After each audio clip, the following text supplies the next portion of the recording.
costumes for a production of Julius Caesar at the Houston Grand Opera's new Resilience Theater at the George R. Brown Convention Center.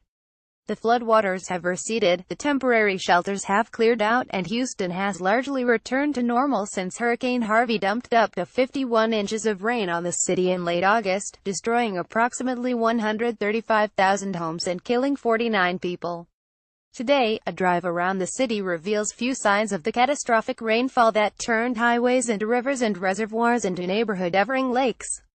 Houston has bounced back from Harvey faster than anyone predicted, inspiring the Twitter hashtag HoustonStrong. But for one sector of the economy, tourism, recovery is still a work in progress. Although never considered a top vacation destination like San Antonio or Austin, Houston has attracted a growing number of travelers in recent years, thanks to its award-winning restaurants and robust cultural offerings. Last year, a record 20 million people visited, a number bolstered by the Super Bowl in February. Leading figures in the local hospitality industry say they are cautiously optimistic that the city can regain its former momentum. "There's a misconception that, wow, Houston's in a bad place," said the chef Chris Shepard of Underbelly. "We had a lot of people affected in the city, and a lot of people are still trying to figure it out, so of course you're going to have a loss of business. But it's starting to come back." Most of the city's major attractions, including Space Center Houston, the Museum of Fine Arts Houston, the Houston Museum of Natural Science, and the Galleria Shopping Center, suffered little damage and reopened shortly after the storm. All the top hotels and restaurants are up and running, as are the parks and sports stadiums. Outside the Wortham Theater Center, which was severely damaged by flooding during Hurricane Harvey, Godfredo Vasquez, Houston Chronicle, via Associated Press. The city's downtown theater district, another top tourist draw, WASNT, is lucky. Located just blocks from Buffalo Bayou, which rose about 40 feet during the storm, the district suffered widespread flooding. Water filled the basement of Jones Hall, home to the Houston Symphony. One of the recently renovated Alley Theater's 2 stages was destroyed, along with all the company's sets and costumes. At the Wortham Theater Center, which hosts the Houston Grand Opera and the Houston Ballet, the water rose almost to the lip of the main stage, putting the theater out of commission for at least a year. While the ballet, the symphony and the alley were able to move this season's performances to other concert halls around town, the Houston Grand Opera had to get more creative.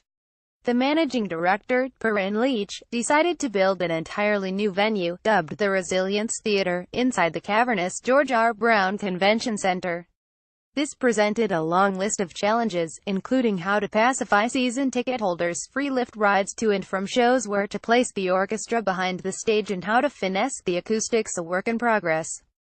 The opera opened its season on Friday night with a drastically scaled production of La Traviata. "Some of the greatest performances I've ever attended or worked on have been at temporary venues," Mr. Leach said, putting an optimistic spin on the company's predicament.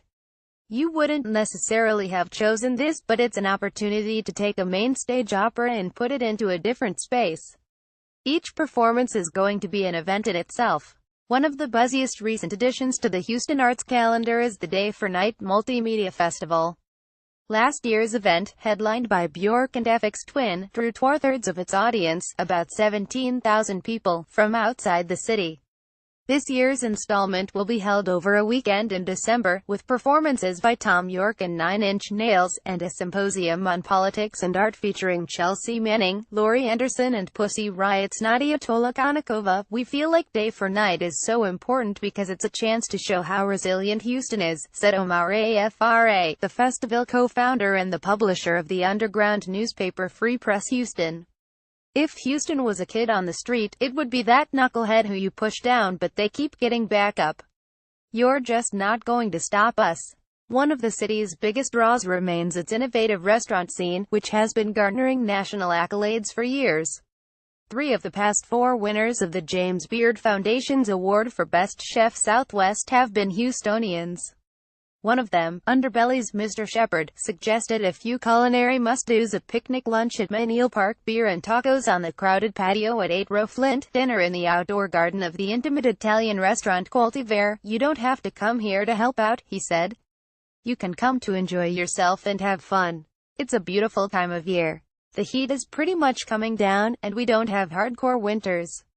This is actually the best time of year to come to Houston.